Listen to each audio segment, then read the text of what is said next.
Spiral,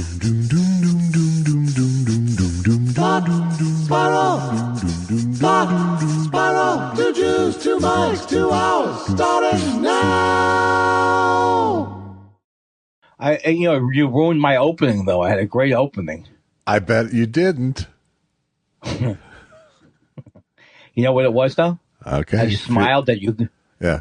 Oh, I'm not saying it's not, but I'm saying at least I can identify the bit. Sure. I was smiling at you in a very strange, almost coy-like way. That was going to be my opening. Like this. I saw it as more of a Norman Fell look. Do you want to hear my opening joke? For this show or just in general? Today. Okay, sure. First of all, I didn't really realize this would be a good body. time for it. Otherwise, the time is going to pass real quick. I usually save them for Friday. Uh-huh. Did I tell you about... I told you, of course, about Hitler's Bodyguard, which made you not guess... Which made you know it was Stalin's daughter. But I didn't realize it's like it's the greatest documentary. It's like a 4,000-hour documentary. Hitler's Bodyguard? It's just unbelievable. I don't even know when it was made, but it's got von Schoenheydrich found Rome, Ernst Rome, gay. That was not good. Okay, so you ready? Wait. Am I ready for what? Your opening joke? Yes. Okay. That was not my opening joke. Okay. All right. Okay. Right. So they were more interesting. That some of the Nazis were more sophisticated, socially than people realize. For example, one of their main generals liked to refer to himself as he Himmler. He Himmler. Oh, it's a pronoun thing. Yeah, your setup was terrible. When has my setup ever been good? When has my setup ever been good on something I've prepared? If I prepared something, it's almost always like, I got one for you. I got one. It's like those people coming up to you after the show is what it's like. He Himmler. Oh, Paul, he Himmler. He Himmler. Yeah, it's a pronoun joke, Dave. Yeah. Yeah. He Himmler, Paul. And let me tell you something. I don't know why you think Hitler was I don't know why you think Himmler was actually the better of the. You can't pick one of the Nazi people that and go, actually, if you got that guy separately, he was not a bad guy. We're shutting down the program, Mengele. You will not shut down the program. We're shutting it down. I will not have some insolent Jew shut down my program. We're shutting it down right now. Because the thing is, people at first thought, Albert Speer, he lied. He lied at first. He was like, I don't know what's going on here. These people, I didn't want to do it. I built a couple of nice buildings. Boom. Next thing I know, I'm sending people to a camp. Uh-huh. Are you telling me it's not current, this kind of comedy? I thought we were getting rid of juice. I thought it was because of the sugar content. Oh, my God. You idiot. You idiot. Now get out of here and find me someone who has no problem with sending people to their death without nonsense. Why are you crying, Schnockok? I'm very upset about it this morning. I don't like it. I don't like it. Oh, here's the way Hitler sounds on the Hitler's Bodyguard. This is how he sounds. Uh-huh. I will tell you what you're going to do. I was Hitler, not you, and you Schweinhund. And these people near me, I hated the way they look. Kind of like that. That was good. It's not really like that. What am I missing in my German voice there? Nothing. It was it was uncanny. And he was like, it's like, do you think Hitler was always like this? Built me a bigger thing in that mountain area. Just when he was trying to get votes. That's hard on your throat doing Hitler. That's what he found. He was almost killed. I don't know. Spoiler alert. A lot of people wanted to kill that motherfucker, that Hitler guy. Yeah. Holy moly. But you know what they were? Bungling. Not really. Like a lot of, you know that famous joke? I don't know if I told it on the show. You have. You have told it on the show. What is it? I hope nothing's wrong. I hope nothing happened to him. That to me is, you can't get a better Jewish joke than that. They're going to kill Hitler. He's not here. Gee, I hope nothing's happened to him. because that's the way Jews are in good times. In bad times, I'll be on your side forever, Jews. I can't do song parodies. It seems like the simplest thing you should be able to do. You can't wait till the last word of the phrase to just change it. That's what they do. Sitting on it. I'm telling you, this is an actual song, and I don't want to insult you. It was Sitting on a Cock Because I'm Gay. It was an actual song parody. Yeah. And that summed up everything about comedy. Of course, it's ridiculous. Of course, we're laughing. Not sum up everything about comedy. Everything wrong with comedy. Everything wrong with comedy in the 80s. Oh, we're not going to argue about the fact that we don't make fun of people who are gay. That's a given. Everyone in the 80s. Yeah. Up through the Apatow movies, I think. Hey, what are you looking? Here's an actual line from an Apatow movie. Hey, what are you looking at? Cheese and sauce? Cheese what was and that sauce? movie? I don't know. No, come on. There's that one movie with George Cheese. The guy, one of the leads is called McCheesy. Come on.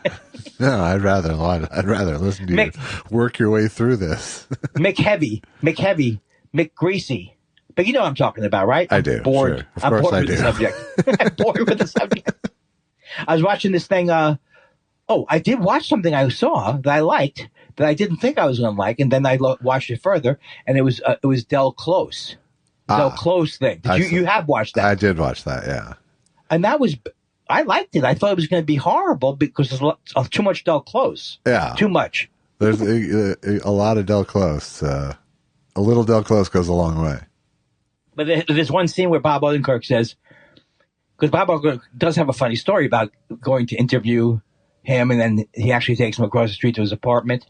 And at one point, Del Close takes Bob Odenkirk across the street to his apartment where there's a broken window, and it's February. But at one point, Odenkirk's talking about Apatow movies. He goes, "Yeah, Judd, you could use, you haven't used me yet." Now, how old is that Bob would make a joke about not being used in an Apatow movie? Yeah. That has to be that he's done everything else. That he doesn't want an Apatow movie. Why can't I say something? You know what it is? I saw you looking as if I could almost hear a dog. Yeah. I saw you looking. And then all of a sudden, that's the worst audience in the world, is a guy going like this. And that affected my delivery of nothing. Okay. My delivery of absolutely nothing. I didn't, it's just you took a left turn from talking about Del Close to talking about an Apatow joke that Bob Odenkirk made. So with the dog. And the dog. Sure. Blame the dog. No, but I thought it was funny that, first of all, is it true that, well, I don't see why Bob Odenkirk wanted to be in a judge. He probably wanted to be in a judge. It was a joke. He made a little joke, and you're taking it too seriously. Oh, these people make funny jokes. But it was very. What was good was it was interesting. I'm glad I saw it because it did give me some kind of background for who the Del Close was, and I didn't realize that he was sent up at an earlier time before the end. He was years before he had been exiled to Toronto to work on the Second City up there, and they hated him up there. Yeah. Martin Short just hated him. But then he came back, and he did hook up with this other lady, and they did this Teach the Harold method. Right. And so it did seem to work a little bit, unless that's what the movie is over. Well, there's a lot of versions of the story of improv. I read a book not that long ago called Improv Nation, and I've heard people from what's his name from the committee in San Francisco talking. Yeah, they talked about the committee and the Compass Players. Yeah, this one too, right? Yeah, well, those were separate things, but right. But I'm not stupid, Josh. I understand. But I interviewed Carl Gottlieb, who wrote Jaws, but was also in the committee, and he was and he had a sort of very eye-rolly sort of take on Del Close, and how he basically took the Herald from them, and then but this whole I have no doubt that he did not invent anything, but I was swayed by the one part where they were going. It was like, oh, we figured this out. He'll teach the Herald. Right, but the legacy of Del Close is more drugs. No, I think obviously there were enough great people who took what they could from him. Yes. And moved on, you know. I think the doc did a pretty good job of at least showing that this is sort of a sad figure too. It's not just this. Oh yeah, they didn't. They didn't sugarcoat it. James Urbaniak, I think is how you pronounce it. He was fantastic. Yeah, Urbaniak, he was fantastic. Yeah, as Del Close. But you know, it's such a, you know, me and my feeling about gurus, you know, and he was like sort of the ultimate sort of self-declared guru, because it was the only place that he could find where he would be super important, you know. So I don't know. I mean, so I always have my own sort of internal eye roll about him, but obviously he's a figure that looms large in the people that subsequently influenced me. So right. I always have the tendency to believe, really believe, but like to think that the most positive side of the story has some truth to it, and I think that's a defect on my part. But it's not even a defect. It's like, I think you get it, but you don't overvalue it. Well, yeah, and the value that he seemed to have was challenging people to go all the way, and the people whose all the way was hilarious was worth getting to, you know. Yeah, like Tim Meadows talks about the people who were like outcasts united around him or something. Yeah, and I think, around him. you know, and I think there's a lot of cities and scenes that have that guy who didn't leave, you know. Yes. Or, you know, and you can separate why he didn't leave from everything else, but he still has that respect within the scene. Even in Minneapolis, there were guys like that who, you know, if you didn't go, well, who the fuck are you? You know, then you could actually take something from what they were saying. Right. Well, he had a more storied past he had a more storied story to pull from, because it was actually a thing. But it was based in bitterness against Nichols and May, and you know. Well, that's what I was going to ask you. This is like, I know that. See, I always relate to anybody who's bitter, but not. I mean, not. I haven't done heroin yet, but the way he tells that story, I don't even necessarily believe that story. The only thing that stopped him from being Nichols and May was that they chipped in to send Nichols and May to New York, and they got signed by Jack Rollins. He's saying that in the movie. Right. Jack Rollins gave him a contract for two people. That doesn't really sound. I mean, maybe it did happen exactly that way, but I don't think we can blame what happened to Del Close on that particular incident. Although you read the Nichols book, why is it that Mike Nichols? He has like I know that he had a superior kind of air about him. Yeah. I know he made that movie later. He later on directed someone. Who did he direct in a movie that it was just awful? It was like a famous person. Shandling. He had a horrible. Oh, right. Which is not an easy person to work with at all. But I think that side of him that was like, I just get the side of him that was like, I am maybe perhaps one of those people. Well, he was this little weird immigrant kid who ended up with alopecia. So he was, you know, he was completely bald, even as a little kid. Right. You know, and he had his accent to overcome. And so he had to, that makes sense. I think to some extent he had to invent his American self. Right. Right. Know? And he just happened to be a pretty, you know, hugely he had a huge intellect and was able to invent a very smart guy. But had there not been his later films, but arrogant for sure, you know. But I've never seen enough Nichols and May stuff. Like, she always comes off as fun. I mean, I kind of buy this thing that she was just so fucking hilarious. No, I think they were both fucking hilarious. They were both hilarious. Yeah. But I think I've heard that. I think he was overbearing within the pairing. You know, but well, she would have married Del Close. That would have been a mistake. That would have been a mistake. He's saying that Mike Nichols never got her. Wait, did they go out, Nichols and May? They weren't. I think they probably had their moments, but they were never like a couple. They weren't like Stiller and Mira. Right. And who's the one who married? Who the Heartburn movie is made of about Carl Bernstein? That was Nora Ephron. Yeah, it's not that I always mix up women, but there's a few women that Jewish women. Jewish women, because there's another woman, older woman. Why am I saying that? She was in a Woody Allen thing not that long ago, where Miley Cyrus was in it, and a couple of years ago. It was on Netflix or something Dolly like that. Parton. I don't know. No, it's like a Woody Allen doing like a period piece about the 60s, and Miley Cyrus is like just shut up. No, I just don't know. No, I'm telling me to shut up. I had answered a lot of questions up to this point. I just saying. I filled in a lot of your blanks in that last section. How you doing? See, this used to be bad good. if I asked how you doing. No, it's good now because you abandoned it completely at some point. Yeah, I abandoned anything at all where I would even give you a chance to go, he's not jumping in. I know he hates for me to say, what do you got? I had like a 90-minute-ish MRI this weekend. Old Jew Medical Corner. Yes, it's your 4-year checkup.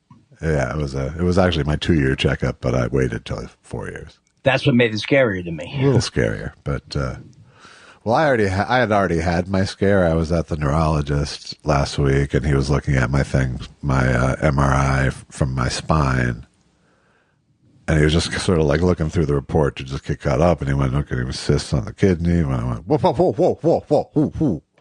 He actually made that sound? No, I said that. I said, cyst on the kidney, what the fuck? Is I think what I said since he's the neurologist who loves comics, I can speak freely. And so I sort of started freaking out a little bit because I only have the one kidney. And he's like, just relax. And he's like, who's your nephrologist? And I said, Dr. Blah, blah, blah. And he goes, oh, Chris. And he like picks up his cell phone and he dials and goes, hey, and leaves the message. Hey, Chris, it's so-and-so. We have a patient in common. I want to ask you a couple questions, blah, blah, blah. So that was good. Wow. Cedar Sinai kind of. Yeah, everyone's together. Yeah, they all know each other. It's good. And so by the end of the day, after I had my sort of minor, like, what's going to fucking happen with kidney number 2, my nephrologist actually called me and went, hey, you've always had those cysts. They haven't grown in all the times we've checked them, but it's time. You've always had a cyst, but it's time for you to check them again. So this week I had MRI and a CAT scan, and so I'm waiting for those to talk to him. But I have no reason to believe anything's wrong. So is it normal that people would have? So many people probably have benign cysts on their kidney. Yes. Yes. Right. And it's really only a problem if they're growing or. And the thing that's kind of cool about the kidney thing is that one kidney you don't have less. It's fine to have one kidney, kind of, isn't it? So far, yeah. Right. It's doing the job. Hey, when we do our boxing bit sketch. Yeah. Because we're filming that. When are we filming that? Will we get into a fist fight? Well, we're going to have to do it in separate locations, so it's going to be tough. We'll have the fist extras and all that. Right, but I want to hit you and I'll give you a kidney punch. At one point you go, why the kidney? Look, I want to win, you motherfucker. First of all, which side is the kidney? That was the thing. Is I started. I like as soon as I heard it, I started having sort of like a psychosomatic ache. But then I realized it was on the side where there's no kidney. So I was like, okay. Oh, Josh, I'm sorry you went through that because it's no fun. It's no fun the time period where you're worried. No. If I could have come in there and replaced... But I was quite heartened by how short a time period it actually was. I'm heartened by the Eddie. It's Vince. We share a client in what is it? Common patient. And you'd think I would be able to tell him something about the cysts, but I'm calling. But I'm only dealing with. Why would he not know? The other guy. Well, he just wanted to make sure that it was cool to do the things that he wants to do to me in light of my nephrologically, if it was all cool. Oh, man. So I got the go-ahead for the neurologist treatments, too. Speaking of which, we have to not do Friday this week. Oh, okay. So let's do it now, baby. Can we do Thursday? I think we can. Okay. I don't see any problem. I mean, do you want me to look? Sure. I could look. Why not, right? I can cut this out. It is 65 degrees downtown Los Angeles. Coming up in a half hour, we won't be giving away Aerosmith tickets because they're not going. Are those bad boys coming to town ever again, It's Josh? their final tour around the planet. And the only reason why it's their final tour is because one of the guys had to have his hip replaced, and the other guy had gallstones, and then the drummer's arthritis was acting up. They're 95 years old. That's why it's their last go round. Is someone sick? No, I think they're just fucking old and don't want to tour anymore. Name one other person in their band besides Steven Tyler. Joe Perry. Oh, okay. I know that name, too. Is he the guitarist? Yes. Who's the bass player? I don't know. I don't like them that much. I can understand that. But you know what you threw me off the other week by saying that you saw Stewart as a problem. That he could be a problem. Stuart Copeland, this is? Yeah, the temperamental drummer could be a problem. Sure. How did that throw you off? Because I always go by, that guy's got a friendly face. I bet if I was with him in a room, he'd be nice to me. I don't know. Right? I don't even know if that's true. Oh, all right. I think he might get into an attention-seeking match with you. But Dave Grohl, I thought would be nice when he was. I think Dave Grohl will be very nice to you. He's very nice. He used to say that when he was the drummer for Nirvana, he could walk in the front of the theater. Sure. And people didn't know who he was. I mean, weren't looking for him. Right. I mean, that can't be true all the way through, I'm sure. Probably not, no. Yeah. That was the same thing when I was in the group Transfusion. Uh-huh. You know about this group, you could right? Move freely. Did you know that I just got contacted by LGBT plus QT? They are honoring my name as now not a heavy metal group, no, not a blood transfusion, but how the trans community was going to fuse with society. I thought it was just transsexual jazz players. I don't know what you meant by transsexual. I don't even want to know if that's a real word. Did you know that Chicago originally was why do I have to have that fact in my head? I think it's because I've seen Jimmy Pardo's act. Why do I have to know that they were the Chicago Transit Company? Because there were 4 bands at that time that was an interesting story. He's not telling the story. I knew that story. I knew the story when I was a kid. Hey, the Chicago had to change their name. They got in trouble for being the Chicago Transit Authority. Well, that was a terrible name anyway. Chicago's a bad name. I've had enough of all this. The Chicago trivia, etc. I always felt that if you wrote a line like, I am a man who will fight for your honor, that's automatically considered awful, terrible lyrics. Well, but it was for a movie. Oh, that's different. And it was a Karate Kid movie. He wrote it for the movie? Yeah, I think so. Okay, now I'm happy about it. All right. I am a man. Is it talking about Mr. Miyagi? I am a man who will fight for your honor. Josh, I have to ask you a question. I've been trying to sing.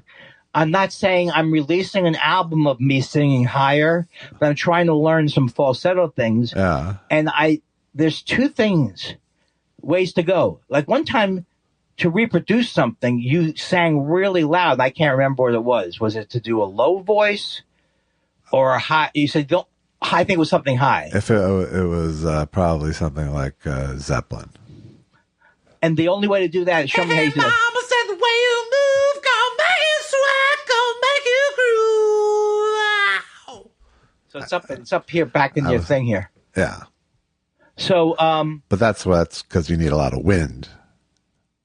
So I've been noticing that sometimes I can, if I'm trying to do, as you always told me to do a version of Happy by Pharrell. Sometimes if I sing it low, if I just go easy on the sound, I can hit something high. Yeah. But it's probably not a true falsetto. True or falsetto? That's a good show. Falsetto. That would be great. True. All right, let's exit out of my stupid questions. Right. Because I realize that to be able to ask a question, you have to have enough information. My question generally is, do you always have to sing louder to go higher? No. Or can you also do it by more relaxing? It just depends on what sound you're trying to make. See other? Oh, God. Yeah. This is where my whole original theory of enjoy yourself and sing starting to get to me because there's another thing like, stop. Why are you singing that stupid fucking? It's a great song. Yeah. But why are you singing Pharrell's song? He's already singing it. Yeah, I don't Clap think. along if you feel like happiness is the truth. Clap along if you feel that that's what you want to do. 'Cause it's crappy. Crappy. That's terrible. You really are. I realize something. You're very familiar with music, but I can go further back than you by just living through it. Like I'm like certain albums you never even heard of because they weren't. You would have had to maybe have been around then. In 1970. Or I've heard of the album, but probably never owned it or listened to it all the way through. Right. Right. But I can tell you things that happened after 1983. And I can't. That's the difference. Yes. I just can't believe. Wait a second. You weren't born in 1983. No, I was born in 1971. 1971. What a... And like, if you ask me, I gauge everything. You know, Ricky Lee Jones's book is great. I was born on the day What's Going On came out. I don't even know who was in that one. It was Marvin Gaye's seminal record. I swear to God, I thought you were talking about a sitcom. No. At the year, What's Going... That's not a bad name for a sitcom, right? What's going on? Hey, get out of here, Schminky. Well, there was What's Happening. So that's where I got confused. What year was Marvin Gaye? Was 72? 70? I just said 71. I was born the day it came out. No, I forgot what you said. I had forgotten what you said, and I was also going to show you how I know how old things are. So I just came out looking ridiculous. Yeah. 1971. So you were 9 years old. You remember when Reagan got inaugurated? Sure you do. Of course. Why? And then You're 9 shot. years old. What's that? And then shot. Well, I was 7 when 7. What I was going to tell you was that the Ricky Lee Jones book is great because she's 2 years older than me. So everything, you know, I always told you, I always think of my life as being everyone's life is at the same time as my life. So all the major. So now when she's talking about the major things, it's like, oh my gosh, she's writing my memoir. And then there's Dylan like zero Country. narcissism translation time. Well, no, in her case, for me. Yeah. But her book is, I do not, on no level at all is her book. Her book is so great. And if you get the chance to listen to her read her own book, oh my God. It really, but you know what? We should have a segment on the show called Why Can't I Describe Anything I've Either Seen, Heard, or Read and Make It Come to Life. You're able to, because you do a lot of reviews for other stuff online. I know. Sure, you know me. Constantly. And when I'm not doing that, I'm unboxing something. Because I see you on another, and now here's Josh Elvis Weinstein with blah, blah, blah, blah, blah, and you go, if you missed ska the first time around, you'll really like this. First of all, I didn't even know ska goes back to the 50s. That's how stupid I am. And when someone pointed out to me, I said, I thought ska came around New Wave. No, stupid. Ska's been around. I think it was Tom Kenny. Ska's been around since the 50s. I didn't know that. Yeah. Why does the person have to be so mean to me? I don't know. Especially Tom Kenny, beloved. He wasn't there. He did. No way. Let's not say Tom Kenny was mean to me. That just sounds stupid. No, but someone in that group couldn't believe that I didn't know that. And I understand that you should know when ska was. No, but you see, I think of... No, there's no reason that you should. Thank you. Thank you. I wish you were there that day when people were scoffing at me. Maybe if maybe you don't present everything in Mr. Know-It-All fashion, people won't try to bust you as hard. I think that's it. That's probably more it. Good point. I'm going to try and adjust my, what's that called? Your, when you just think you're better or you can't wait to show people that you know something that's important to you. Did you know the Beatles? I just call it Andy. Give me one obnoxious Beatles fact about the album was this, or the album in America, but over in England it was that. Did you know the album Hey Jude did not exist in the UK? I did not know that, but I didn't think Hey Jude was an album. Exactly. It was, hey, wait a second, are we now realizing that Hey Jude was on the White Album? No. No, it was no album. It was a single, and then they released a Hey Jude album, which had like Lady Madonna on it. And, oh, okay. So I would never have seen that, but I remember them all sitting in that TV studio playing it. That was launched it. Yeah. Didn't that launch it? Since they presented a world premiere. Yes, they did like a video of it. Yes. Even when you're nice to me, there's still a level of, oh yes, you were right about that one stupid thing that you remembered. That's the dialogue. This started with you saying, "Come up with some bloviating Beatle fact," and then that actually literally triggered you to have to jump in with one. All right, come up with one more bloviating Beatle fact, and it can't be scrambled eggs. It's not going to be scrambled eggs, and I think we should never speak of scrambled eggs again. I agree. Which track on Abbey Road did Billy Preston play? I don't know. I Want You, She's So Heavy. Wow. Well, it's all happening around the same time when in that Beatles movie where I saw him playing, right? Yes. With them? Yes, that was. Oh, so he's playing piano on Lady Madonna? No. No, Paul is. Paul's playing piano on Lady Madonna. Huh. Interesting. I had something to say. It wasn't good, but it related to the topic. Huh. Someone put that down in the notes. That's good. You know what it is? This is a typical example of me. I think that the problem is I used to make fun of Robin Williams for not being able to withstand any silent moments, which he wasn't able to do. If it was silent, I told you that story once where he says a joke, gets no laugh, and he goes, "But what are you talking about? I'm Episcopalian, that's Catholic light." And whoa, he goes right out of it into a joke about some. And so you can watch that. When you see him, you can see that. He's got this high up-tempo style that he could never let go of. Right. And it's, okay, lost my mind again. Right. You're talking about the fear of silence, I believe, was your underlying topic. Robin Williams, fear of silence. Yes. Thank you. I've noticed that since I'm a nicer person, people are more likely to be okay with telling me where I was. Yes. I just forgot the note. I know it's anxiety, but that doesn't help. It's not going to help when I'm on the $64,000 question. There's no $64,000 question. That's the $64,000 question. This is like the worst improv guy. Let's do only improv about my references in the 50s. Let's do it about ska history.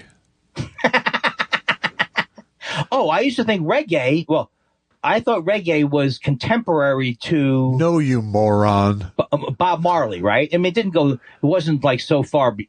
That was the time period that it got popular, right? It preceded Bob Marley. Right, but not by 30 or 40 years. I don't know. I know so little. If you said, what do you know about Jamaica? The harder they come. That's all I know about many things. Yeah. It's based on the movie. Uh-huh. Don't give me that sound. Hey, I just followed you off of Jimmy Cliff.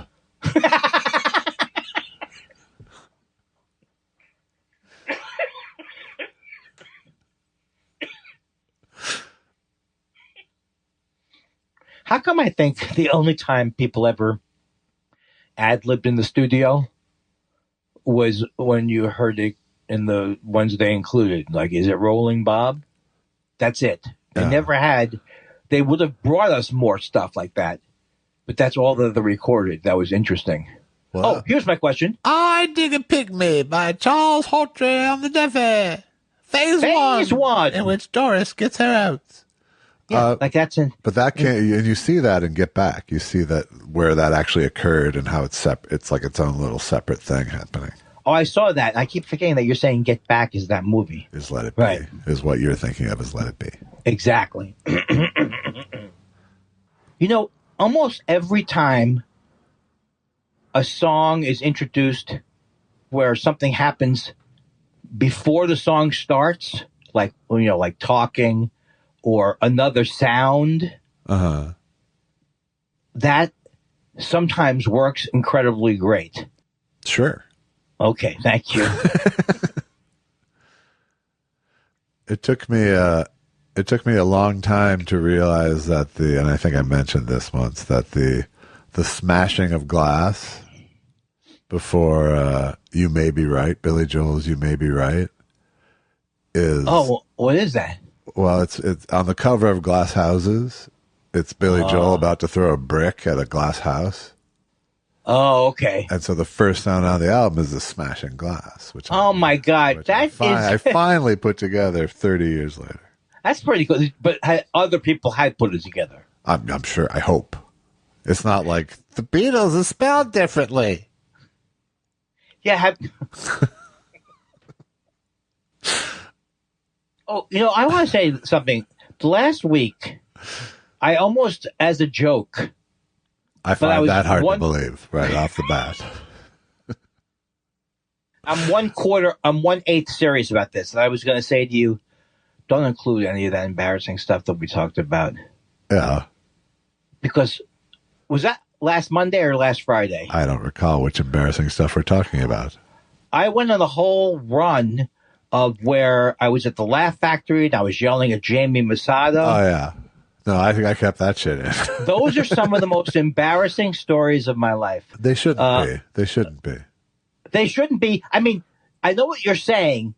Because I'm glad I got them off my chest, and it does seem like better that I talked about them, and I know I have more than you know what those are? Those are young dipshit stories. That's right. They aren't Andy is a terrible human stories.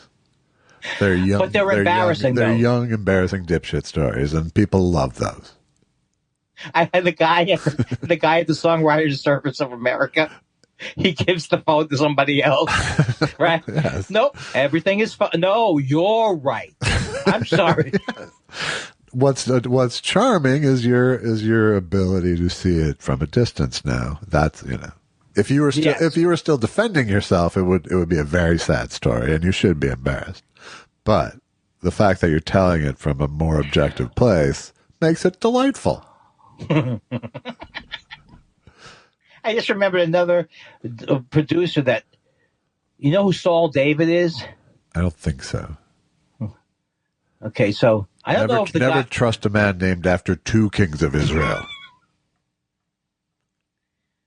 It was either Saul David or a friend of Saul David, but I was told to contact him by a friend of my mother's who had gone out with Saul David. I want you to call Saul David. When you're out there, tell them Jerry said, call you.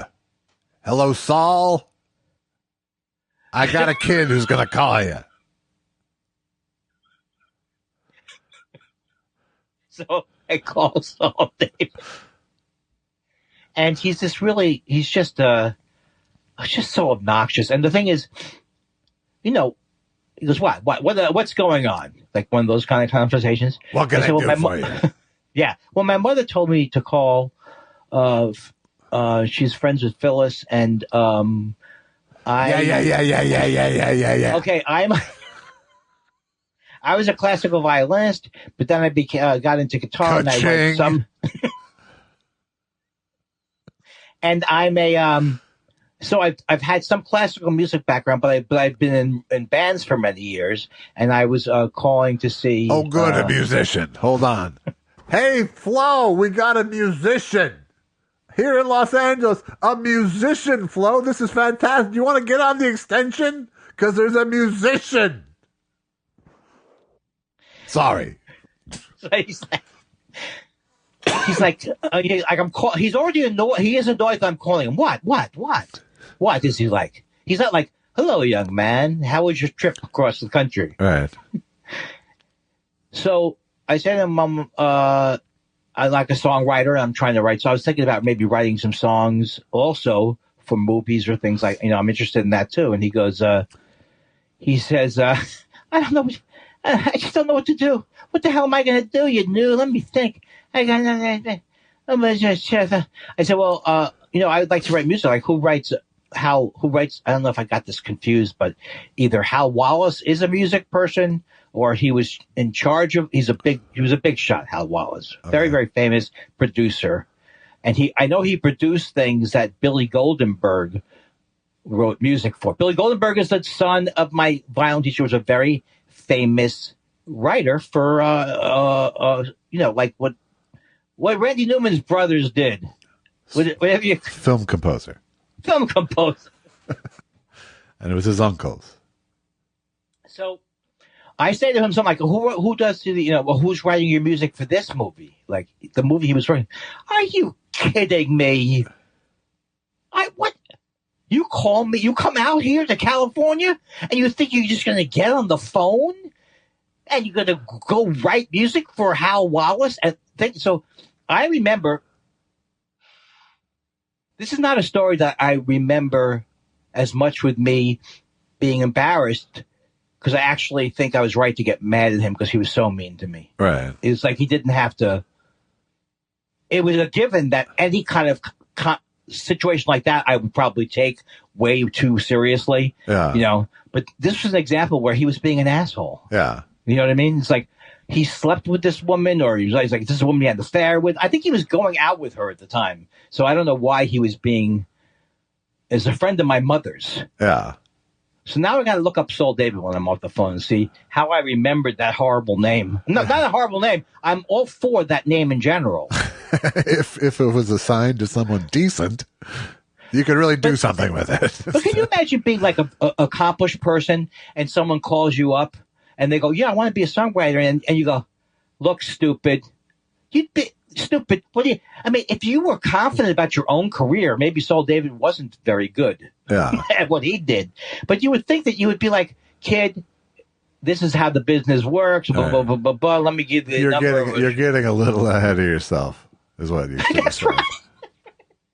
Yeah, well, I wrote music in college. Oh, you did you? And that made you think what?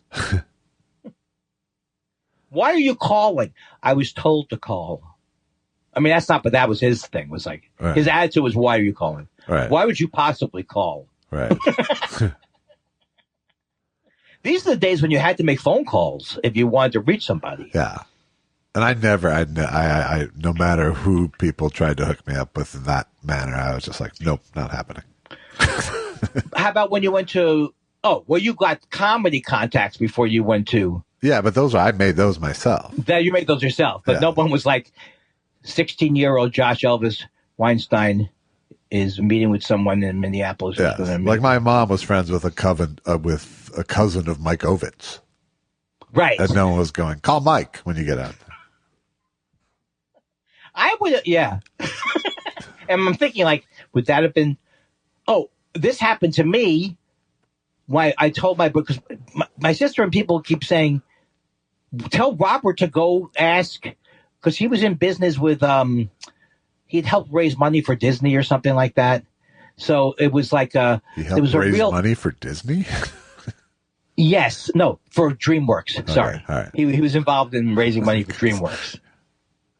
I'm not so Your brother stupid as funded an anti-Semite 100 years ago? So he he helped raise the money for DreamWorks. So people kept saying, why don't you have him? I think it must have been, it wasn't Ovitz. It's like a real asshole from CAA. Well, the brother of Gavin Polone. No, it's Gavin Polone. No, it's not Gavin Polone. Anyway, it was someone he called who said that they did not want, it wasn't Gavin Polone, but it was someone who said, I'm not going to do the meeting. I would prefer. Wait, who's the brother? It is the brother. It's the brother of the Israeli guy who was in government, and he is kind of an asshole. Ari Emanuel is who you're thinking. Yes, that's right. My brother tried to get me a meeting with Ari Emanuel, and Ari Emanuel said, I don't think so. Yeah. Because my brother had met with Ari Emanuel. But both my brother and I were both saying, no, that's not going to work. But because we were hounded by somebody, maybe my sister or somebody in the family, right. I said, "Oh, give a hand. Ask him, see if it happens." No, thank you. Do you think if my ability to remember things was better, these stories, or do you think it's charming that I have such little knowledge? Once in a while, it'll come together in a special way. That's right. But it requires, I feel bad because of the editing. Yeah. I try to stick to the sense memory portions of the things. Oh. Don't do it. Because right. We started, first of all, let me tell you something. We started I called you not late, but I don't like to be even 2 minutes late on Monday because I don't want to do what you do, which is get the idea in your head. First of all, we can't even go Friday. Am I right? As if that means anything. No, I'm thinking. No, we're going a day earlier. Yes, right? Yes. So how do we even know we're going to have a quality amount of questions between... What is a quality amount of questions? Okay, I'll give you one. Hey, Spike, you were wrong about... Hey, Spike, how's it going? I can't even think of one... Okay, let me think of... Pickle says... Okay, that'll be... Pickle says, I think it's something... I couldn't be on a game show. That we know. Unless it was a game. Yes. Unless it was everything where you could phone your friend. Right. But then you'd have to have a friend. Why do you have to? Why is it putting me down to get to that level? Let me ask you a question, though. Are you like me? Like you, if I love the Mets, but they stink right now. So I don't want to watch the next few games. I'm going to check back a couple of weeks later. Would you do that? I think with baseball, you can do that. Right. You got 6 months, 162 games. You can sample. But I'm since your MLB package auto build, just you do whatever you want. But it's like, I have this kind of negative. I think you can think of your MLB package like your gym membership. But it's like change. Remember, I told you I've changed the way I watch baseball, which still has kind of worked. Yeah. Because getting the now Kindler, I wear a full uniform. But maybe I do the scorecard. But maybe the Kindler crest, whatever you want to call it, family crest is, okay, I'll watch today, but I'm sure they're going to fucking lose. Oh, of course. Of course they bring in Schminke to relieve. This was me my whole first 30, even after the Mets won in 69. Yeah. I was just, they're going to lose. Oh, of course they're going to lose. I shouldn't have walked in while they were pitching. Yeah. So I watched the Knicks on Saturday, and I first said... that's why they lost. As they started to lose, I said, oh, great. Now they're losing. And it's like, you're doing the same thing now with the Knicks. You haven't watched the Knicks since the Ewing years. Right. And now you're going to go in... you down personally. Exactly. Because it was at 1-1. It shouldn't have been that I was watching it negatively because they could have won the game. But as soon as they got behind, I had to remind myself not to go into that mode. Oh, great. Of course the Knicks are going to choke. Yeah. That's not the way you watch sports. I think it is the way a lot of people watch sports, as a victim of their team. That's true. Yeah, it's true. Like, I haven't even heard Keith Hernandez talk. I realized I pre-bought the package, so I never thought I would boycott the games, but I haven't even heard him talk. So it's like, there you go. No harm, no foul. And when he talks, he doesn't usually say racist things. He doesn't usually go, can I interrupt here to say how horrible it was that my hero, Tucker Carlson, was fired? Because that was one of his heroes, was Tucker Carlson. And he went on a show and said, I just want to tell you, this is like a year ago. I'm a big fan. Yeah. I'm a big fan. Would you say that to when you're at Mussolini's house? That's like looking into the camera and going, hey, Andy Kindler, I'm dead to you. You're doing very good. I want to say that you're doing very good takes today. Thank you. And it's not easy. I just get that feeling in my stomach. You ever get something like the memory of doing a live show, shows early on with me and you, with my head even more self-absorbed. Yeah, I just wasn't fun. Yeah, it makes me want to hang up on you. I wanted to be someone who was known for writing the greatest songs of all time, for having a voice that I liked. Karen. Don't waste your time on me. Karen. Don't waste your time on me. Can't you see? You need somebody who will help you belong.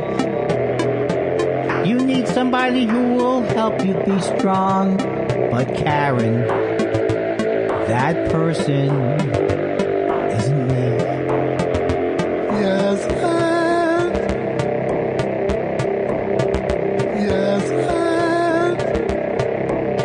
Hey, Karen. Okay. Okay. I hope I die before I get old. Talking about my generation, Karen. Maybe I will get fooled a couple more times. Here is the new boss. Same as the old guy. Can't you see? You need somebody who will help you belong. You need somebody who will help you be strong. But Karen, that person isn't me. Yes, I love that song. Yes, for sure.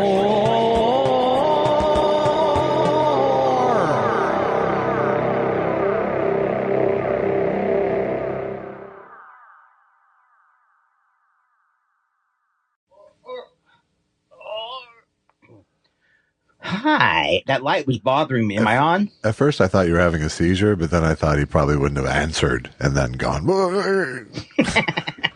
No. Well, if I thought you could help me. But I would be too panicked if I was having another seizure. Another seizure? What? Uh-oh, Podcast Weekly. There's trouble up front. Trouble up front? That can't be right.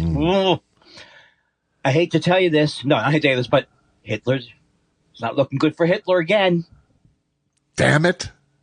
Have you seen Hitler's Bodyguard? I'm just going to recommend it to you. I saw a strange guy in the corner, but I don't know if it was him. No, that's how I got fooled.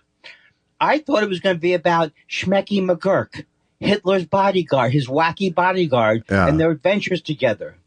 No, plural, my friend. Hitler's bodyguard. His entire bodyguard. Hitler's bodyguard. Plural. Yeah. It's not bodyguards. Right. But Could be bodyguards. But it's not Hitler apostrophe S? I think it is plural Hitlers? I don't understand where they many it wasn't just the Jews he didn't like. I told you did you know that Hitler used to get, I'll do this joke again. He used to get up late this is not a joke. Part of the joke. He used to get up and he did not wake up in the morning. This is background for the joke? Okay. True story. He did not arise early. He would stay up all night and sleep till late in the afternoon. You couldn't even talk to him about the Jews till he had his first cup of coffee. That's the end of the joke. No, I got it. And you've heard it before? No, I don't know if I have. Oh, what a delightful day for you. Oh, I wish I was you hearing There's too much preamble for it to be funny, though. Can we just have a round of applause for CNN? Nice going, CNN. Well played. Well played. Not only do they have a town hall, they have a phony town hall.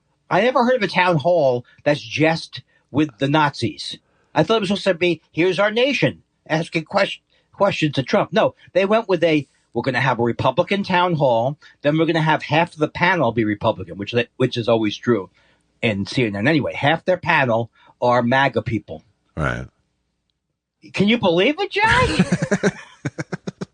I couldn't believe even Susan. I mean, I try to keep Susan away from these things because neither one of us liked it. But we couldn't believe her sitting there in horror.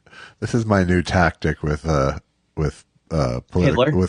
just political ranting in general. I learned this at lunch the other day. It's my new tactic when someone's going on and on about what bullshit Republicans are and stuff. Yeah. It's intellectually dishonest. I like that a lot.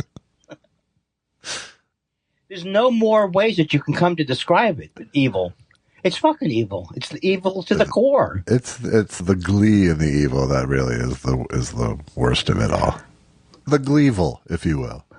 Right, the gleevil. Why don't you set up a thing where his mic dies every 20 seconds? You can't have this. First of all, the guy's 5 times taller than Caitlin, whatever her name, Collins, whatever her name is. Just awful, Josh. But they should have had a bigger woman. Is what you're saying? No, he should have been in a situation where they should have put him upstage a little farther so there would be a forced perspective. No, I think it's like this. It's like this. If you're going to have a Hitler rally, I'm sorry, I keep getting them mixed up. Town hall meeting. If you're going to have a town hall meeting, and then you're going to later go, oh boy, Trump really ran over it. Well, you didn't cut his mic. You didn't ask him a question, cut his mic, go on. There's no way you can ask him and come into it's our living room. Come into the living room with Donald Trump. Did it ever occur to you, Andy, that maybe it's the town's fault? It's intellectually dishonest. It's my problem with it. Doesn't it feel good? It does, because it feels like you've come to a new level with it. Yes. Are you kidding? The thing that bothers me beyond all the other stuff, it's intellectually dishonest. They're liars. They're liars. So now we're back at the border today. Andrea Mitchell's at the border for an hour. Everyone's at the border today. That's right. That was yesterday. Do you know that Hitler is going to be the nominee again? Did I say Hitler? He is going to be the nominee again. Maybe, but he could be in jail. Right. Or both. That's right. I am your president. I mean, I don't know. I mean, it's because it's him. You just can't go. You don't want to ever be on the record with anything anymore. No, but it's like, this country's not that stupid, right? Like that. Yeah, I mean, we've learned that that's not the answer to anything. No, we are. We are that stupid and more. That's right. That's why AI is taking over. I hope AI doesn't come up with I hope AI doesn't go near my failed songs of the 70s. What could AI do with Karen? I don't know. No, could they make it more? They could do a lot with it, probably. No, you never put down Karen before. This is a first. I'm not putting down Karen with it. I'm just saying Karen. It's like an open platform kind of a song. It's just that Karen. It's like Hallelujah. Anyone can cover it and make it their own. Does it indicate my vocal limitations that I'm already Rex Harrising in the song? Karen. Well, I mean, to be fair, that recording was just taken from you singing it in conversation and patching it together. We didn't get an original thing from when I was 16? No, it was. The line that just kills me is, Karen, don't waste your time on me. What is the where's the empathy? La empathy in that song. Well, it's fun. It's great because it's both low self-esteem and condescending at the same time.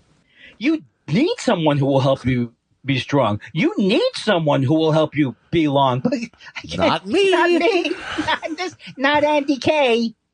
You know, this is a real person, too. I don't know if their name was Karen. Yeah, I'm sure their name was Karen. This is a real person. So I not only have written a song, but I assumed that this person was dangerously in love with me. Karen. I'm incapable of having a direct conversation. Get with you. I don't want to be the bad guy. It's not you so much as me. I mean, it is you in that you're the most peculiar person I've ever met to now. Which would be fine if I was turned on by you, but I'm not. Karen. I'm not too young to be turned on, right? Not at 15. I think it was older than that, too. Shut up. It wasn't. The one that's even worse, I still say, is For Sure. For sure. Who would think? You know, as I'm writing it, I'm angry about it. Yeah. Why would I say, okay, so you made a mistake? You took a stupid expression and you tried to make a melody out of it. Why hold on to it? That's right. I mean, you hold on to it. It's not bad. You just move on to write, my bad. My bad. For sure. There was a harmony too. For sure. And the thing was, it was so great. My sister was so sweet. She would go. She was up for any song I did. She was a better songwriter when she wrote her initial songs, but she was up for anything I did. Yeah. Anything I did, she was like, sure, and just right there with the harmonies. God bless her. That's true. Okay, I don't know why. Why can't I close it? Because I'm here and I'm already thinking, am I going on too long? I mean, do we get to the letters or? No, I have to. I want to give closure to the first hour for our listeners. Wait, what were the? Make it sound like I was burning. Like you cared? Okay. Whoa! Before we go further, did you get your results back? Well, yes, I did, Andy. Thank you. Cancer free, feeling good. This is so good. Yes, it's so good because. This is maybe how you were different. I would be the older the time I knew, didn't go. You waited. You didn't do it. You waited 2 years. You didn't go do anything. Mr. Big Shot. I'll wait to the end of the pen. Oh, that's no problem. But if there was any problem, it would be your or my fault. Right. Exactly. Well, was it impossible for you to get checked during the thing? It wasn't. It was just an excuse to not get checked. Well, plus I was having back surgeries and I was doing all sorts of other medical shit, so it wasn't like I was enthusiastic about doing more. Right. Yeah, I can imagine. Yeah. You made me feel. I'm sorry. Go. But yeah, no, I was starting to feel that exact thing, which is I'm not really worried that I have cancer, but if I do, it's going to be my fucking fault now. Well, you made me feel so good last week. Was it during the show where I said, I've already let 1 month go on my pension. I don't think I can get it back. And you're like, you would never do that. And you're like, of course I would delay the paperwork for my pension. Yes, I would. I might make a call going, can you guys front me some pension while I'm doing the paperwork? A pension extension? Because I started worrying the other day. I was like, there's no more. First of all, I started to get nervous. Yeah. Because I'm not getting 20 or 30 cameos a day like I told you I was before. Liar. So I'm thinking, there's no income coming in. Why is there no income coming in? What did I used to do that had income? Comedy clubs? Right. Gone. Right. Oh, but I'll do my appearances on the strike. Right. Bob's Burgers strike. Right. Strike, indeed. Strike two. Strike two, in fact. Have you been out there? I have not. I'm not. But you will at one point. I will, but I'm not because I've gone. I'm currently a what's it called? A emeritus member because I haven't done a guild job in like. I see. 10 years. Right. I'm not obligated to march, but I will if I get. I should do it too. What's wrong with me? If I get my legs better, I can. But it's not good. That's not your best thing. Maybe you can stand in one place and do shtick. Right, but because I wasn't able to vote on the strike, they don't make me march. So. Oh, it's over soon, right? Tell me it's over soon. No, it's not. I don't think it's over for a long fucking time. Because these are real issues. In the 2007, 2008, I'm not saying it wasn't real issues, but it came up faster. The economy was terrible. Well, it looked like it was. They were real issues. They were just completely different issues in 2007 than they are now. I mean, we were fighting for DVD money in 2007. You know, I guess what I mean is like, even I can't gauge it because it was a big fight between the WGA and SAG in that strike. So I can't separate my feelings from the fact that they were trying to separate us from AFTRA and all this kind of stuff. So that's probably colors my entire opinion of that strike. At the time, I thought as a member of both unions, I don't want to take both sides, but. But at that time, I thought that a lot of people didn't even know it was going to happen. And then boom, it happened. Like it wasn't as much. And it was happening during, I think the recession, the thing happened already, the crash, right? It was all bad. Yeah, it was a bad. Anyway, the point is, I hope it goes. I think it's going to go better. But this is a much more existential strike than the last one. Absolutely. And the directors are going on strike too. I would think so. And IATSE, I'm reading back on the old. I don't want to say the wrong thing because I'm not anti-IATSE, but back in the day, a lot of the unions they tried to infiltrate, like who's they? Am I saying Russians? I'm not sure who tried to infiltrate. People going to bust heads came into the. What am I saying exactly? I don't know. I really don't know. IATSE, I read in this thing, and one of these things I was like, that IATSE had been infiltrated by the mafia. That's what it is. The mafia was trying to take over all these unions. They were trying to take over, not the Teamsters though, right? No. Okay, can we not have me talk about this anymore? It's so embarrassing. But I don't even think more coffee would help. But yeah, I mean, this strike is, it's all based on the fact that these companies launched into a business model that wasn't a business model, and we have to now pay for that. Are you talking about streaming or what? Yeah. Explain to me the nature of the problem without me asking too many questions. All right. Well, if you look at the old model of television, that's the network-based model of television, which is what most of these contracts were initially written for. All of TV is basically deficit financed. Right. And with the hope that one success that used to go sell into, you had 100 episodes, you sell it into syndication package, and that money, that huge windfall from that, was covering your losses on the other show. But there was for the studio. I mean, the network was making money on advertising and all that all along the way, but this is for the studios. But once networks and studios became the same thing, and the actual business model of how is these billions and billions of dollars that Netflix spent on ridiculous development, how is that going to get recouped? Well, it's not going to be advertising. It's not going to, it can only be subscribers. There's no financial firewall like there was with syndication anymore for them. So so everything is getting deficit finance because they didn't have a business model for how it was going to make money. They just wanted to become a presence, Not only that, they said, "Oh, Dave Chappelle deserves hundreds of millions of dollars." I mean, right, and they're making the same product, but they're saying, "Well, it's not network, so we don't have to pay you the same." Above, and there's no residuals because there's nothing to, there isn't reruns. It's a rerun from the get. Yes. So the residual schedule is completely different. They don't report ratings, so you don't have any leverage in a negotiation to say our show is a huge success. It's just an entirely different model. And and even though it sounds trivial, AI is like by the day becoming a bigger issue. Yeah.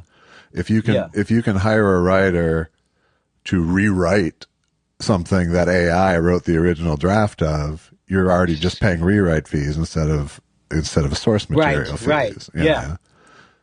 And since they don't really care, the other thing is more interesting is since they don't really care, and on some levels, most of these producers, they're not caring about, I wonder if the quality will be good. They're going, I'm sure the quality will be fine. I mean, the AI is probably better than the writers. Well, and the truth is that in some cases that will be true.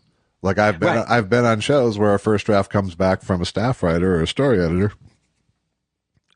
and it's a fucking mess, Yeah. And so if rewriting is easier than blank page writing for the most part. So there is a use for it.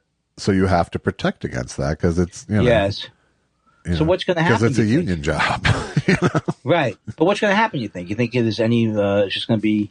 It's hard to predict. I think it's going to be. I mean, it'll be at least a couple of months because that's when their force majeure insurance kicks in. I think. Oh, well, how do you know these? Why don't I know? And why does he know? It's not my first strike, first of all. That's right. Is it? But it's not your first rodeo either, right? Correct.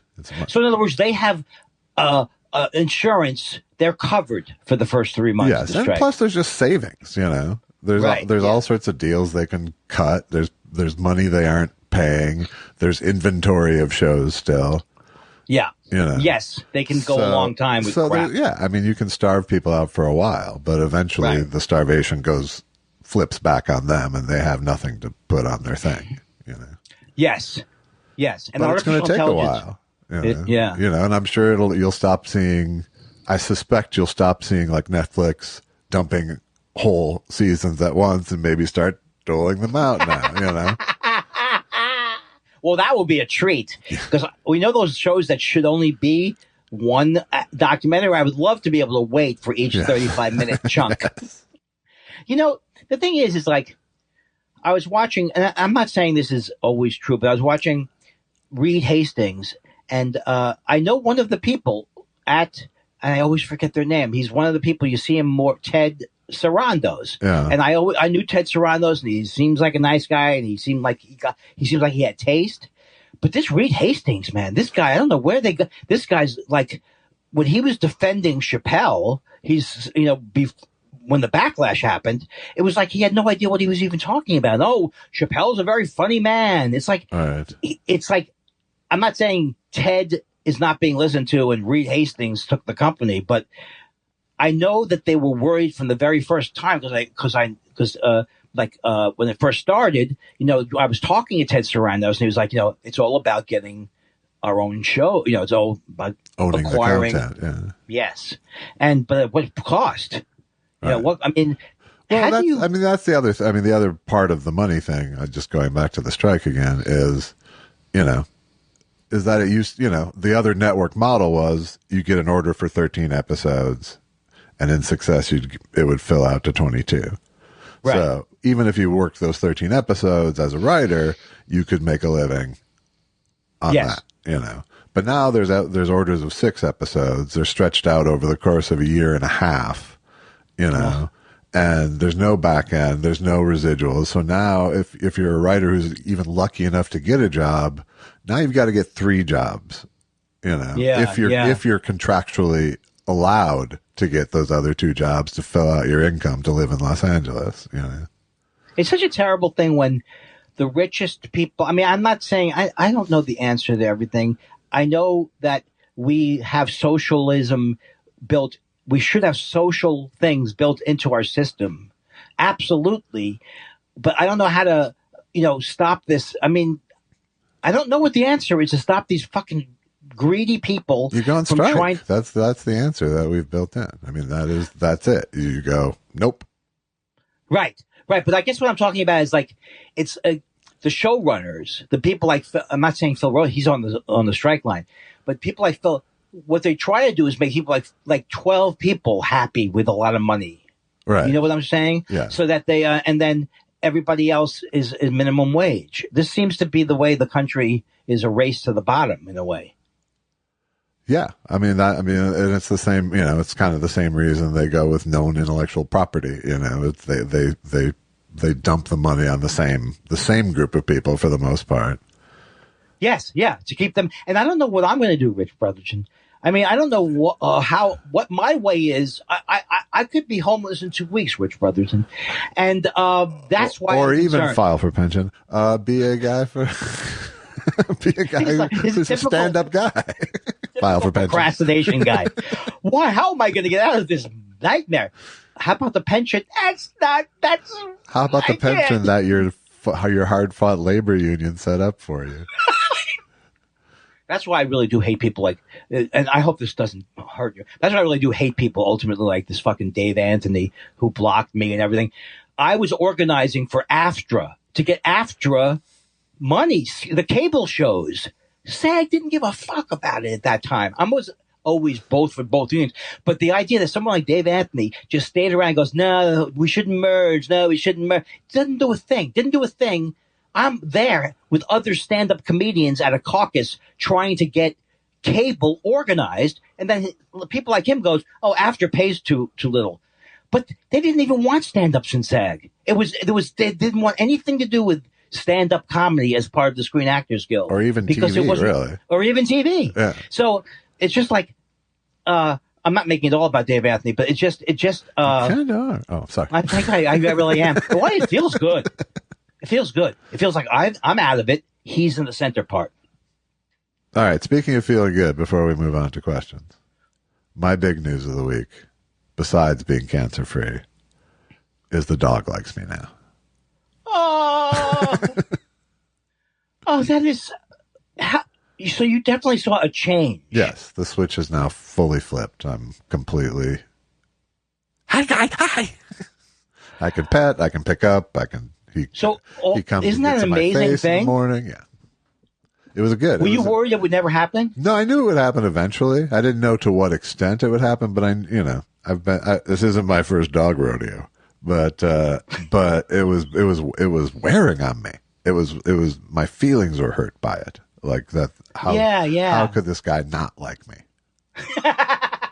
Even though he's been abused, had a hard past, but how could he not like me? So is it just time, you think, and the fact that you're great? I think both, yes. Yeah. Oh, that's so nice. Do the other dogs get along with for the most part, there's the occasional jealousy flare-up, but for the most part. Right. I mean, he's completely infatuated with Lucky, so. Why is that? You just don't know. Because she's a girl. Oh. Don't let anything happen. Well, I won't, but we're keeping an eye because he still has his little nubbies. So, oh, this is a wonderful story. It's much better now. Yes, and I wanted on the record that I asked you by text how your results were yesterday. Yes, you did. Yes, you did. Again, it was in the middle of another text, but still.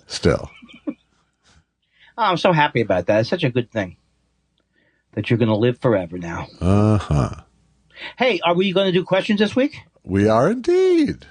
Ba-ba-ba-ba-dum-bum. Questions. Boop, boop, boop, ba-doop, boop. Things. Ba-deep, beep, ba-deep, boop. You can change it to that? Ba-dup-ba-ba-dup, but more questions. Deek-a-deek-a-deek-deek. Replace the current song. Boop, ba-doop, ba-doop, boop. Andy's really going now.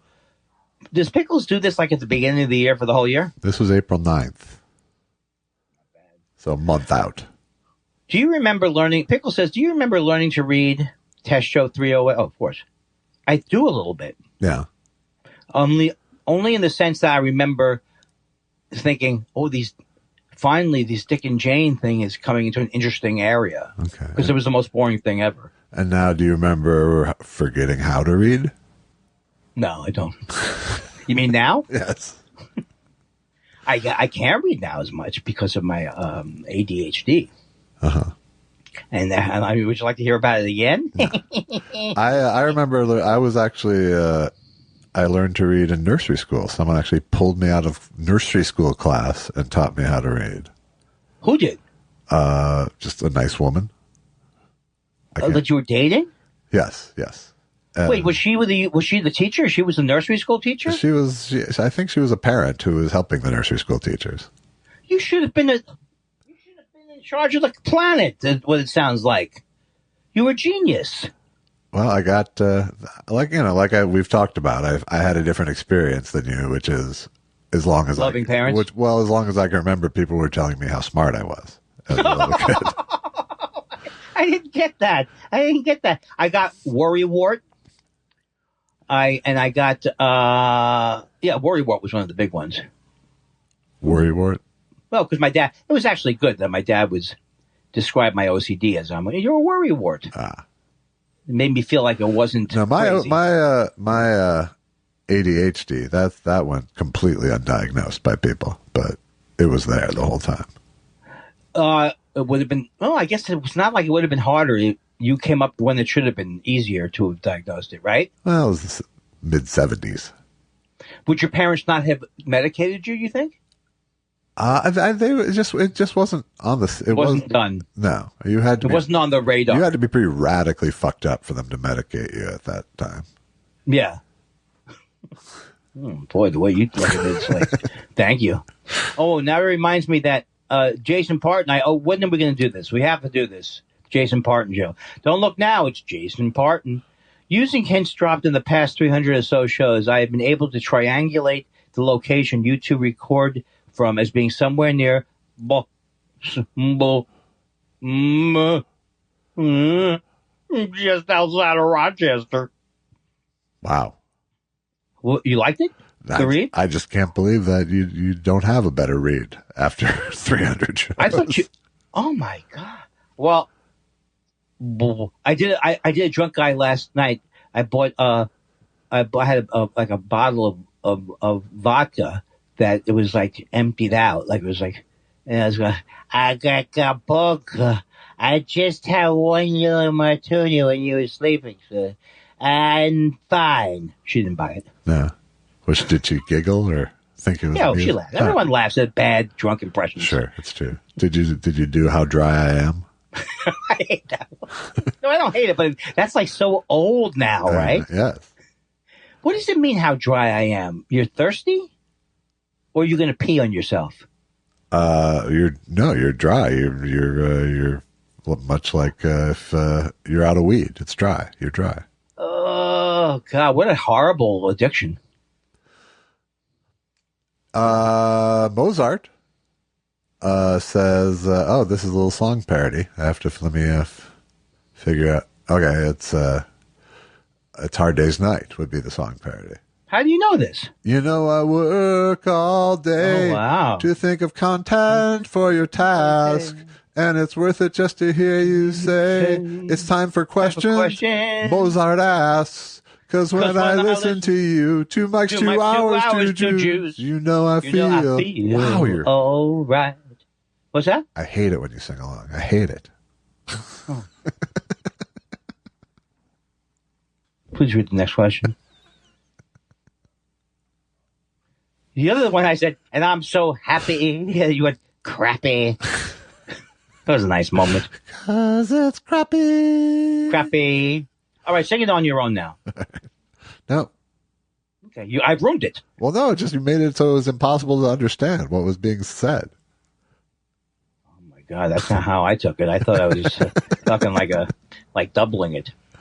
Stephen Elton Yates says, guys, I was at I'm sorry, Mozart. We ruined your thing, but I thought I was helping. Stephen Elton Yates says, guys, I'm sorry, Mozart. I was mean to Andy doing your thing. I ruined it with that. I'm sorry, Mozart. You know, let's be honest. Mozart is not selling this as the answer to cancer. Okay? No, I have the answer to cancer. Yay. If he's tweeting at you, you're podcasting right. His questions and quips are a test show's delight. Suffice it to say he's a top-tier fan. Stephen Elton Yates. Stephen Elton Yates says, guys, I was at the Boston Marathon finish line in 1979 when cheater Rosie Ruiz crossed and at Shea Stadium for a Jets game in December 1979. When a fan was killed by a flying lawnmower at halftime. No, Andy, I'm not kidding. Have you ever seen weird stuff at a big event? Holy moly. Well, I told you the most traumatic was seeing Marshall Stark swallow his tongue from my box seats at Shea Stadium and seeing him go into convulsions. I'll never forget it for the rest of my life. I was at a toy fair once, and I saw a guy just fucking trash himself on a pogo stick. BD West says, guys, I was in Seattle. I was in Seattle in November of 87 for what is that? Monday Night Football. Monday Night Football game, and witnessed a young Bo Jackson run 91 yards for a TD with such Olympic speed, he went out the tunnel on the far end of the Kingdom. Rumor has it Stephen Elton Yates was waiting there with a bottle of Coca-Cola. What is happening? These guys are getting together in different group clutches? How did they do this? BD West also says, guys, it was May of 82 when I saw the Hall of Fame spitballer Gaylord Perry mow down the hated Yankees to win the 300th game of his storied career. Legend has it Stephen Elton Yates was just out of sight in the dugout tunnel supplying Perry's spittle between innings. This is a true story. I tried to stop Juan Marichal from hitting Johnny Roseboro over the head with a baseball bat, but could not get out of the dugout in time. You know that story, right? I don't, no. It is one of the most famous baseball stories because Juan Marichal was up to bat. He's a famous pitcher. He was up to bat. I know Juan Marichal is. He took exception to an inside pitch or whatever, or he thought Johnny Roseboro was calling for him to get thrown at, and he hit him over the head with his bat, which is wood. The head or the bat? The bat. 2 days suspension. It was like a 5-game suspension. Really? It still horrifies me. Yeah. Don't do that next time, Juan. He's in the Hall of Fame. Not for that. Tweet Bahara says... Not for... Okay, sorry. That's okay.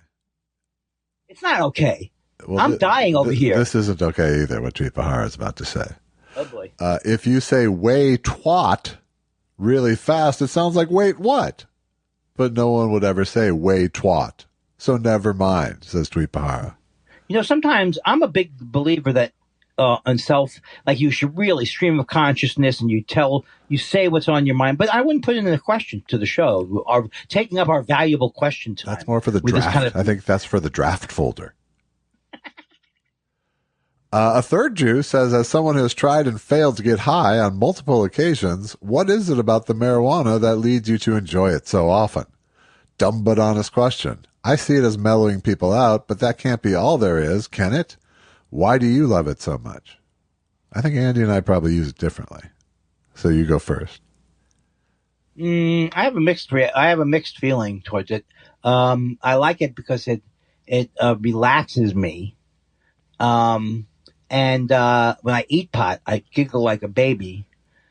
But it doesn't have the same effect when I first smoked it, which was like, I ate a whole chicken and I listened to a Beatles album like I never heard before, and it's hard to recapture that. But yeah, it no longer opens up a world of wonder. So that's it.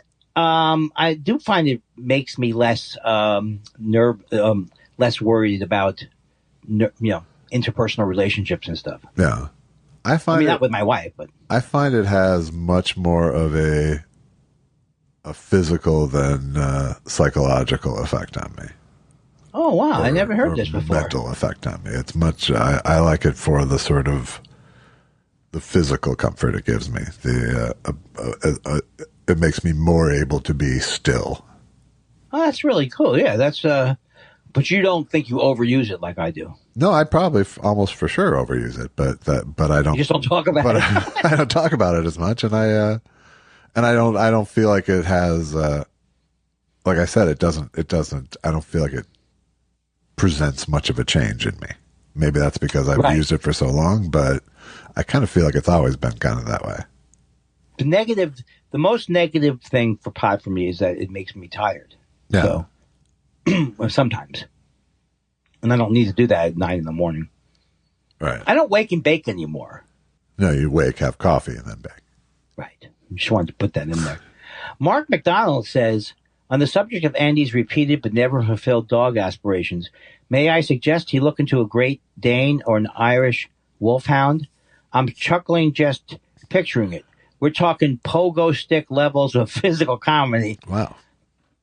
The Great, I don't know if it's the Great Dane. We had a Great Dane that lived next door. Was the kindest animal I've ever seen when I was a kid. Are they generally wonderful dogs? They're generally nice dogs. Yeah. I've seen hyper ones, and that's fucked up when you have a 6-foot hyper dog. My cousins, my mom's sister's family had a Great Dane when we were growing up, and my father was kind of afraid of dogs. So it was hilarious to go over there because the dog would be immediately attracted to my dad, and he would stand up on his hind legs and literally put his paws on my dad's shoulders. And your dad got nervous? And look him in the face at 6 feet tall. So. And was it funny to see your dad get freaked out? My dad was just, hi, Beauregard, hi. That's so funny. I love that. Christopher Citro says, on the phone with a rental place, the lady says, we'll email this confirmation for your rototiller rental for May 9th. I say, I and my future tomato plants, thank you. The lady laughs without stopping until we hang up. Why does it feel good to make a stranger laugh, even with a dumb joke? Oh, it's not that it's obvious, but it is one of the great things in life. That Absolutely. You can get people to come out of there. What it basically is almost all the time when people don't laugh, they don't know that you're kidding. That's what I've found. They just they're going through their day. What an odd little man. Yes, exactly. But once you can break through that, then of course there are people who you have the sense of humor. There are some people like that, but you can't even do it by the fact that you're not making them laugh right there, because it may be really hard for them to switch into a humor mode when they're working. But it's really just any connection with anybody in this world feels good at this point, Yes. Any genuine connection. It's like I'm going to be writing for Tucker Carlson's new Twitter show. It's going to be nice to be around people. Right, exactly. To make the connection. Yes. Sorry about that joke. But, obviously 2 comedians, we have, making strangers laugh is an extra level of perversion that we have. But but in general, it's just, it's just not even just a connection. It's also just nice to like know that you made someone's day a little better instead of worse. Well, the thing that I've always noticed about myself, and I'm assuming this is the same thing with you, is that it has also rescued me from being in the drama of whatever it is. So a lot of times it's just like, whether it's the DMV or whatever, you're just breaking the drama of what would normally be both people descending into a depressed state. Right. And that's why I think I'm so. Or the lack of drama, the mundanity. Yes, the mundanity. To me, that would always be my big fear of getting into a lifetime job would be at the DMV or something horrible. Just anywhere for me. No, I liked waiting tables. I would still do it again if I had to. Not really. No. But if you had the energy and the need, you would, though. I would love to open a restaurant. I love the restaurants. Well, that's something you could do over the course of 2 weeks and be done. Well, no, but it's not. It's not universally. I want to be like that Thai place near us. All of a sudden, it takes off, and it's #1 in the charts. Right. It's an easy business too, and I think you know this. I know the restaurant business is my easy. father always taught me. How do you make a small fortune in the restaurant business? You start with a large one. Is that Groucho? No, it was my dad, but I'm sure he got it elsewhere. No, I think he didn't. All right, go ahead, keep going because I'm pouring coffee. All right. Johnny Whoop says, guys, I was at a Jets game with my father in 1982. He couldn't afford tickets, but he said there wasn't enough money in the world worth what I'd see and experience that day. Was he ever right? His final words were, a flying lawnmower. Are they getting together at a thing? They're all here. They can read. Oh, they respond to the next person. Did I talk about the Jets last week? This is a crowdsourced running gag here is what we have. I never knew what crowdsourcing was till I think 2 days ago. Well, I'm so glad you anticipated this conversation. Sue V says, hey, frontline guy, I'm watching your show about Clarence Thomas and Ginny, and boy, oh, it is not a puff piece. I didn't know you did the voiceover for that, did you?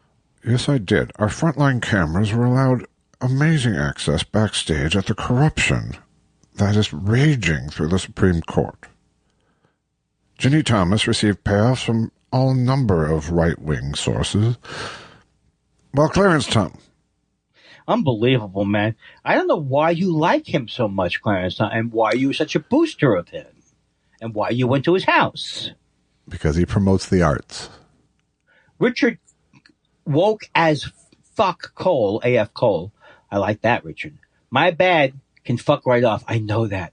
My bad can fuck right off. A coworker said that to me about 20 years ago. I thought I was working to a moron. I think with is what he meant to say. Work at a moron. I made a mistake, too many words. I have to say, I agree with this. I agree with it so much. Just the whole idea of like, hey, I'm sorry the nuclear plant melted down at 3 Mile Island. My bad. It's just a bad expression. And it was bad for the first time I heard it. Agreed. Richard Woke AF Cole is back to say, hi, Spike. This question is for Josh.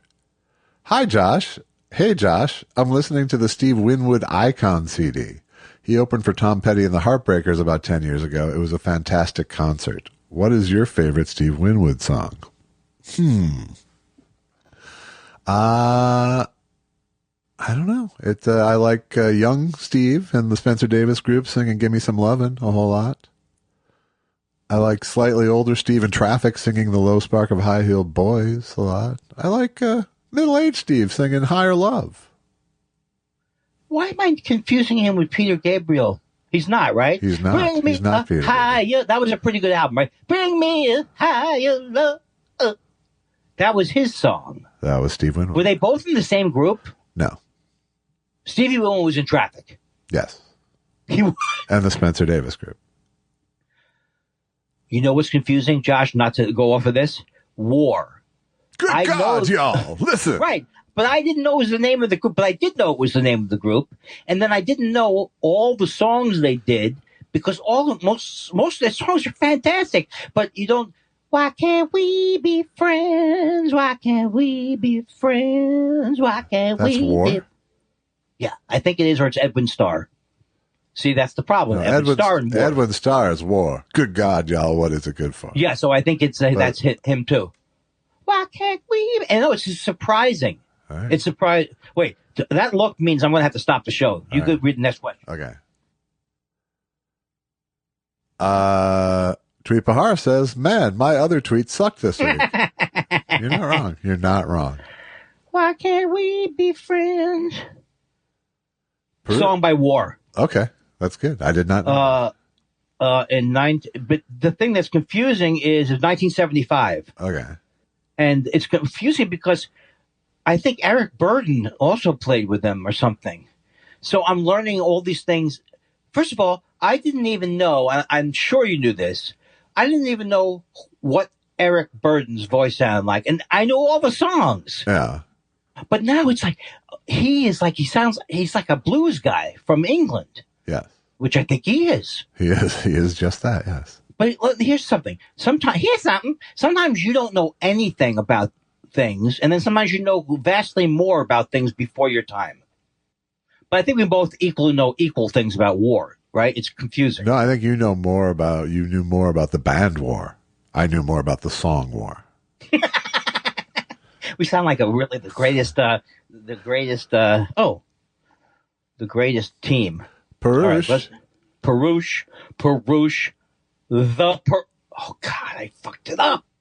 Except for now, his name is the Perush, just to be a smartass. It's so good. Happy 6th, says Perush. Thank you. It is our 6th year. Annual reminder that the Thought Spiral started podcasting on Foster the drunk guy's birthday. I can't believe he's celebrating January 6th. That's disgusting. No, Andy. He's from a different country. That's why. Andy, no. He's from a different country. Andy. Don't go there again. I always suspected these cricket people are the real terrorists. And finally, Richard woke as fuck. Cole is back. For a third bite. A third bite of the apple. I took a factory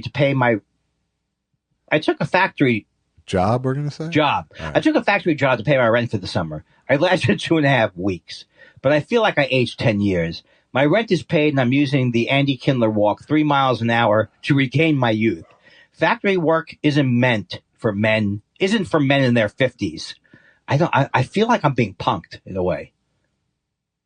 Yeah, except we're into that mundane thing where why do you make up that he took up a factory job? And then, that part's true.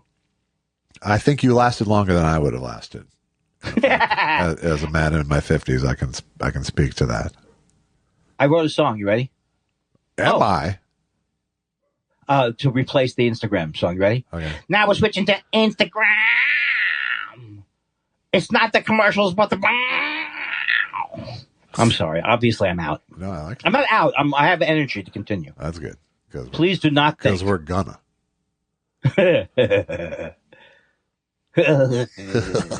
You're a funny guy. You're a funny guy. Stop it. You're killing me. Stop it.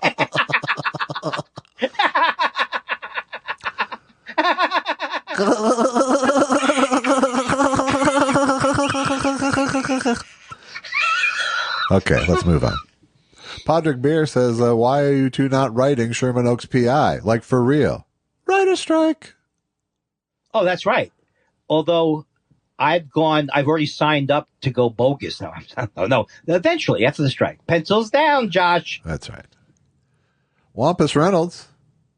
Guys, important question here. What's the emoji you use the most? This is mine, which is often deployed with irony, and it's the little sunglass. Yeah, I very rarely use them. Very rarely use them. I think, no one would be surprised to know that I don't use emojis almost ever. I think if I do, it's the little music note emoji to denote that you should be singing when I'm typing. Yeah, and I use heart too much, and I can't even use thumbs up anymore. And Perush jumps in to say, enjoying Not Spiral. Have notes. That's to you, Wampus. Whoa. Not Spiral. I know what it is. You don't have to tell me. I won't. Delicious Mix says, homework. They should do homework. Gents, I'm assigning you some homework this week. Right. Fuck off. Oh, sorry. That was supposed to be my internal voice. You should watch Adam Carolla's The Hammer or Road Hard. I think it would be a fun challenge as it might shake loose some preconceived notions about the man, but also great fodder for the pod if you hate it. Either way, I'm genuinely interested for this movie review. Peace and love, fellas. For some reason, I'm not getting the same feed you are. What are we talking about? I'm going top to bottom. And what are we talking about? What's the subject? That you should watch Adam Carolla's The Hammer or Road. Oh, no, that's not. I won't watch that, but you will. You will probably enjoy that. Me? Yeah, that's what he's saying. You should check it out. Right, but he's saying he's assigning it to us first of all, which is a no-no. It's not going to happen. Not going to. No. That just raises my hackles. I watched 10 minutes of a movie he was in about boxing. Yeah, but that was years ago when he was still great. I started out by liking Adam Carolla before disliking him. You mean because you liked back on the old K-Rock days, even before when he would do his morning his shop guy teacher in the morning and stuff. It was funny when it wasn't connected to some horrible person. Right. Well, I think that we can say that he's not a humorless person. Yes, I think that's fair to say. Generous. He's just angry. Yes. And awful. Nice Firm Handshake says, this week I'm using my question as a vehicle for you to plug your merch. I've been listening since Andy last appeared on Fitzdog Radio, and I had no ideas you guys had shirts until they were offhandedly mentioned last week. Sorry if I haven't been paying close enough attention, but plug away, baby. Yes. Is there anything available? I think if we plug now, you can just hang up on me. If you go to Zazzle.com/thought_spiral, you'll see our old but full product line. I think it's time for rejuvenation. We probably should freshen it up, but get rejuvenated. The problem with the Jews. That's good. Okay. Now find an artist, get the artwork made, get it up onto the site, and we're good. Why don't you do it? Exactly. This is why I don't. Exactly. We have division of labor issues here at the show. Buying a cup of coffee is easier. Yeah, for us. It's true, and the merch money goes to Alex. So, and I am so tired of having to do all the merch stuff. The other thing I can't stand doing is when I have to is it mastering the show? Oh yeah, what's it called? That's what you do. I hate it. I hate it. I know you do. That's why you're so terrible at it. Oh. Schnatz rhymes with cats says, Josh, what are the chances that you will release a cookbook in your lifetime? That way you don't have to be the guy always talking about his smoker, and I could be the guy with a delicious duck recipe. We'll always love the food talk. Well, thank you. That makes me feel better about it. I'm not going to do please. There will not be a cookbook. First of all, I don't have enough recipes. Secondly, I don't have enough precision. Right. Can't you fill it up with arrogance about your cooking? I don't know why you're laughing. I don't know. I have to lick my wounds now. I'm very sorry about that. I'm very sorry. That was too far. My wounds are delicious. They're prepared.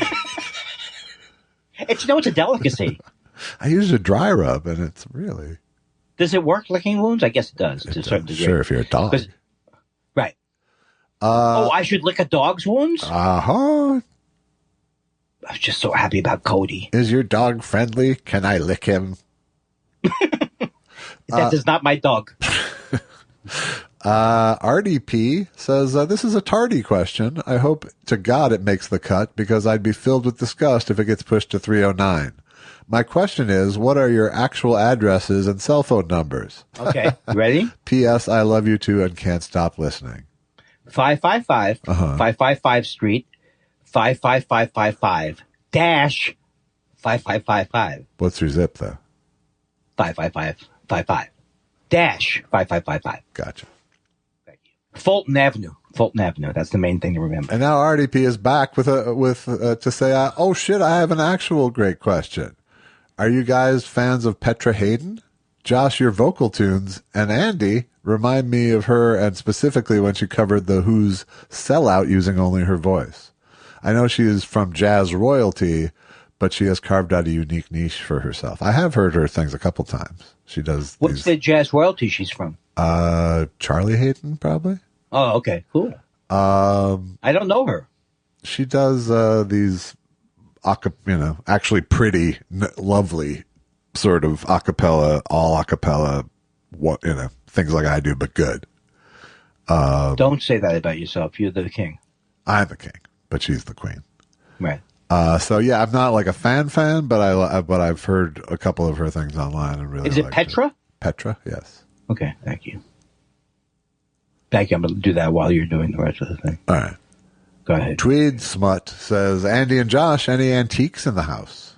I like to imagine Josh with a large suit of armor in his entryway, and maybe some of those weird airbrush clown lampshades on each side of Andy's marital bed. Please confirm.